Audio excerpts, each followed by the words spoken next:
ನಮಸ್ಕಾರ ಸ್ನೇಹಿತರೆ, SPS ಮೀಡಿಯಾಗೆ ಸ್ವಾಗತ ಸುಸ್ವಾಗತ. ಸ್ನೇಹಿತರೆ, ಇನ್ನೂ ನಮ್ಮ ಚಾನಲ್ನ ಸಬ್ಸ್ಕ್ರೈಬ್ ಮಾಡ್ಕೊಂಡಿಲ್ಲ ಅಂದರೆ ಪ್ಲೀಸ್ ಸಬ್ಸ್ಕ್ರೈಬ್ ಮಾಡ್ಕೊಂಡು ವಿಡಿಯೋನ ಫುಲ್ ವಾಚ್ ಮಾಡಿ.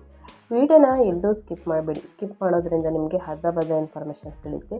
ಸೊ ಅದಕ್ಕೆ ವಿಡಿಯೋನ ಸ್ಕಿಪ್ ಮಾಡ್ದೇ ಕೊನೆಯ ತನಕ ನೋಡಿ. ಇಷ್ಟ ಆದರೆ ಒಂದು ಲೈಕ್ ಮಾಡೋದನ್ನ ಮರಿಬೇಡಿ.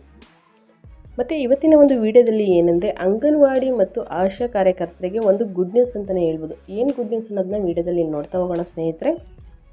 ಅಂಗನವಾಡಿ ಮತ್ತು ಆಶಾ ಕಾರ್ಯಕರ್ತರಿಗೆ ಕೇಂದ್ರ ಮಧ್ಯಂತರ ಬಜೆಟ್ನಲ್ಲಿ ಸಿಹಿ ಸುದ್ದಿ ಸಿಕ್ಕಿದೆ ಅಂತಲೇ ಹೇಳ್ಬೋದು. ಏನು ಸಿಹಿ ಸುದ್ದಿ?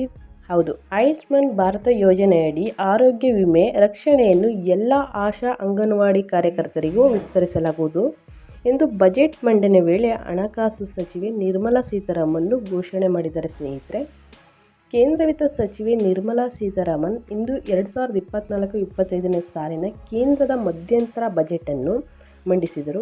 ಇದು ನಿರ್ಮಲಾ ಸೀತಾರಾಮನ್ ಅವರೇ 6ನೇ ಬಜೆಟ್ ಮಂಡನೆಯಾಗಿದೆ. ಸ್ನೇಹಿತರೆ, ಕಳೆದ ವರ್ಷ ಡಿಸೆಂಬರ್ 27ರವರೆಗೆ 12 ಕೋಟಿ ಕುಟುಂಬಗಳ 55 ಕೋಟಿ ಜನರು ಈ ಯೋಜನೆಗೆ ಒಳಪಟ್ಟಿದ್ದರು ಅಂತ ಹೇಳಲಾಗ್ತದೆ.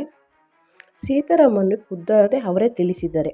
ವಿಶ್ವದ ಅತಿ ದೊಡ್ಡ ಸಾರ್ವಜನಿಕ ನಿಧಿ ಆಯುಷ್ಮಾನ್ ಭಾರತ ಯೋಜನೆಯಡಿ ಪ್ರತಿ ಕುಟುಂಬಕ್ಕೆ 5 ಲಕ್ಷದವರೆಗೆ ಆರೋಗ್ಯ ವಿಮೆಗೆ ಅವಕಾಶವಿದೆ. ಸ್ನೇಹಿತರೆ, 1 ಲಕ್ಷ ಅಲ್ಲ, 2 ಲಕ್ಷ ಅಲ್ಲ, ಪ್ರತಿ ಕುಟುಂಬಕ್ಕೂ 5 ಲಕ್ಷನ ಯೋಜನೆ ಮಂಡನೆ ಮಾಡಿದ್ದಾರೆ ಅಂತಲೇ ಹೇಳ್ಬೋದು.